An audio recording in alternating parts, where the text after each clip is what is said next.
Michelle, Rachel, and Pat. And our lovely mentors, Ted Wardlow and Miss Reza Matthew. So our mission statement included was to use a HH-3E Jolly Green Giant to rescue a downed F4U4 Corsair in the Gulf of Mexico at these following coordinates.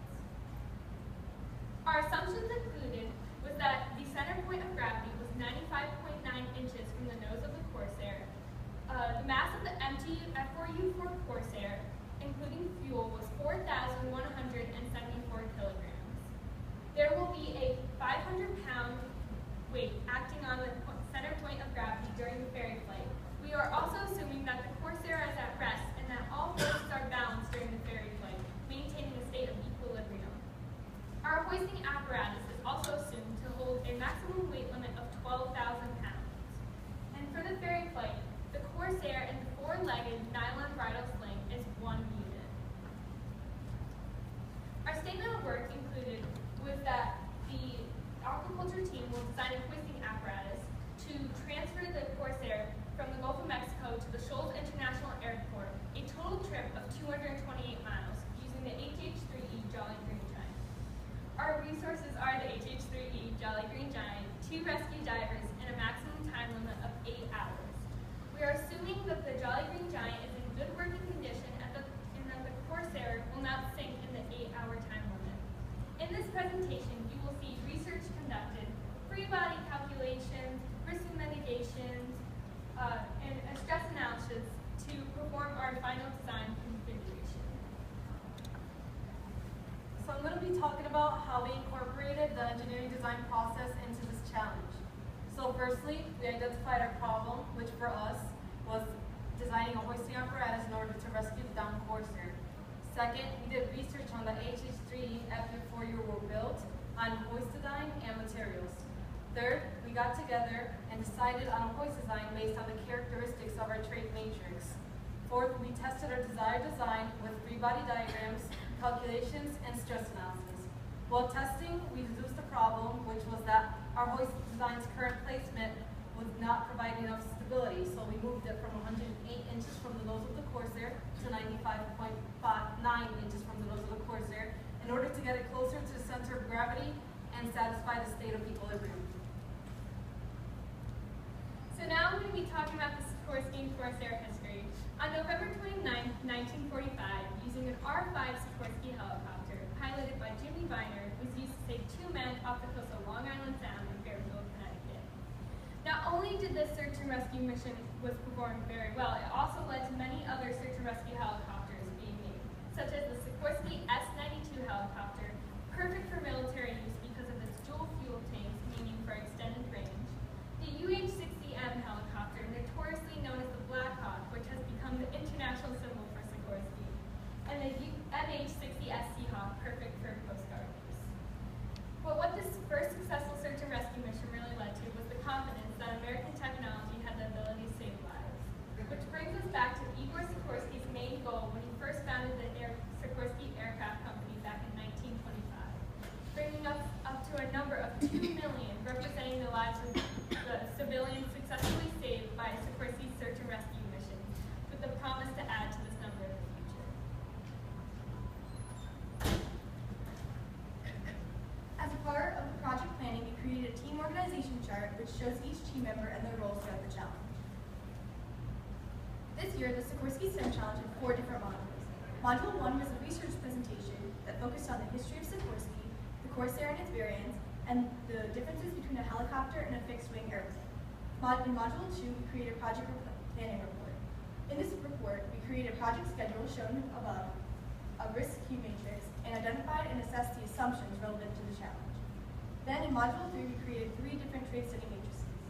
These included the airport trait setting matrix, the hoist material trait setting matrix, and the hoist design trait setting matrix. Free body diagrams and calculations for the Module 4's objective. In this module, the team utilized the concept of equilibrium and Newton's second and third laws to calculate the loads and moments using 3 equilibrium calculations. After all these modules were completed, we combined them and edited them in preparation for the final challenge solution. The aquaculture team designed a mission plan set to take 410 minutes or 6 hours and 50 minutes. First, the Jolly Green Giant would be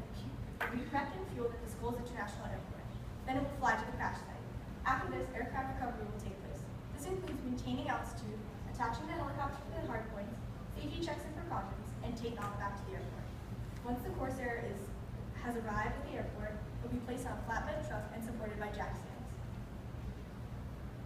So part of the engineering design process required us to come up with a risk analysis.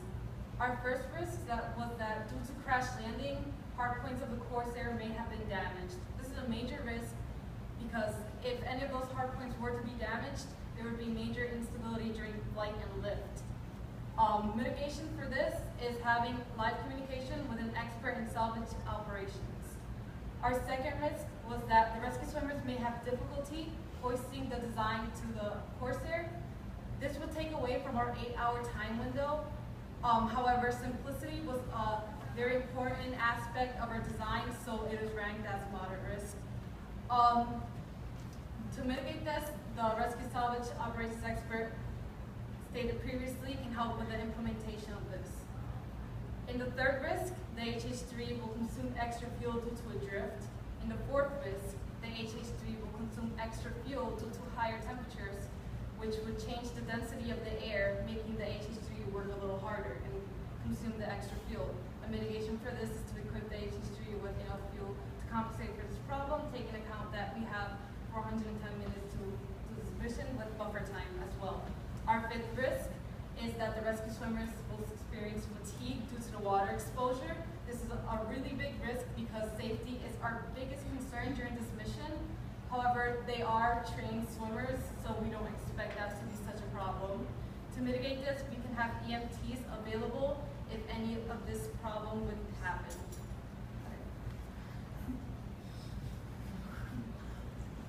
So to compare each of our 4 designs, we created a trade study matrix using several different categories to compare all of our designs. As you can see here, we made both safety and stability the largest priority.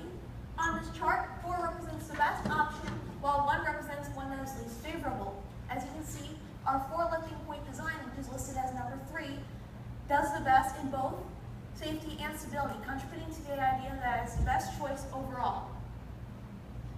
So, in this design, we are attaching nylon bridles before and after the fuselage and around the wings.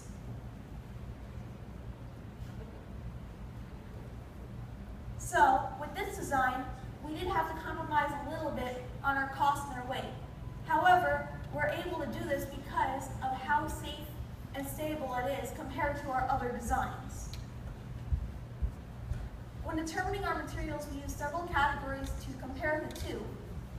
As you can see here, 2 represents the better material, while 1 represents the one that is less favorable.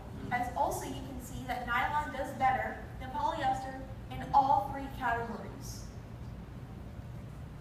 So in comparing airports, we use several categories again to compare them to each other. On this chart, 4 represents the best, while 0 represents that we were not able to get any information at all. As you can see, for Skulls International Airport, we were able to get information across all categories, making it an obvious choice for our use.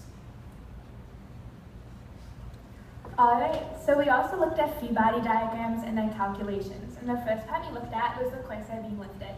So you can see here that we are looking at the Corsair being lifted from the front view, and then this is the side view. Okay, so we also applied Newton's second and third law. Newton's second law says that force equals mass times acceleration, and Newton's third law says that for every force there is an equal and opposite reaction. Because the Corsair is in equilibrium and is being lifted, we can say that the sum of the forces equals 0, and likewise the sum of the moments equals 0. Furthermore, we could say that the sum of the forces along the y-axis equals 0. This means that the forces acting upwards from the hoist, R1, R2, and R3, seen at points A, C, and D in our diagram, minus the weight of the Corsair acting downwards, seen at point B, will equal 0. We also created equations about, from the moments about point A and D in order to better derive equations 1 through 4. Equations 1 through 4 we created by resolving the reactions of R1x, R2x, and R3x, and by plugging in values for the distances at A, B, C, and D. You can see that at equation 3 and 4, R1 is isolated. This means we can set a system of equations and solve for R2.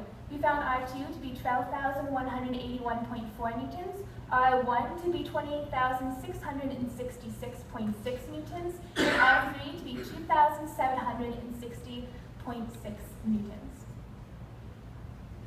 We also looked at the Corsair being ferried, and in this situation, we said that the nylon sling and the Corsair will act as one unit.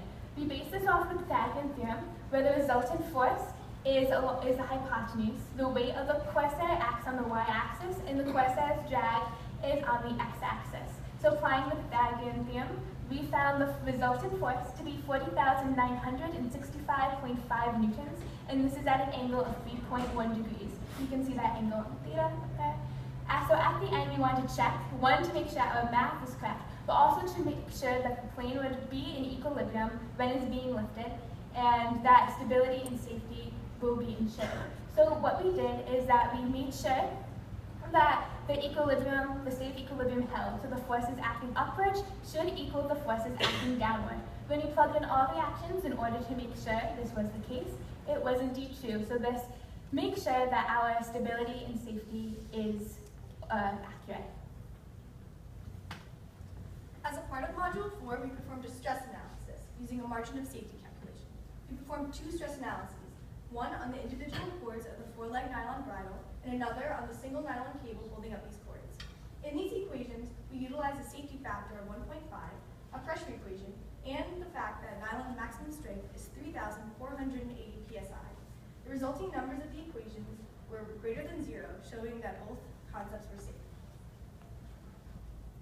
Alright, so this is our final design configuration.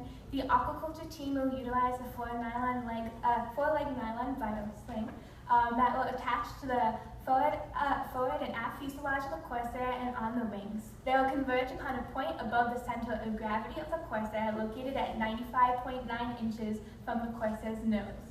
From there, a single nylon cable will attach the sling to the attachment point of the Jolly Green Giant. This will allow us to safely and have a cost-effective and time-effective manner to deliver the Corsair to Skol's International Airport in Galveston, Texas. Thank you so much. We really appreciate this opportunity, and we had such a great experience. So thank you to the judges, our mentors, Mrs. Matthew, and everyone who's here. Thank you.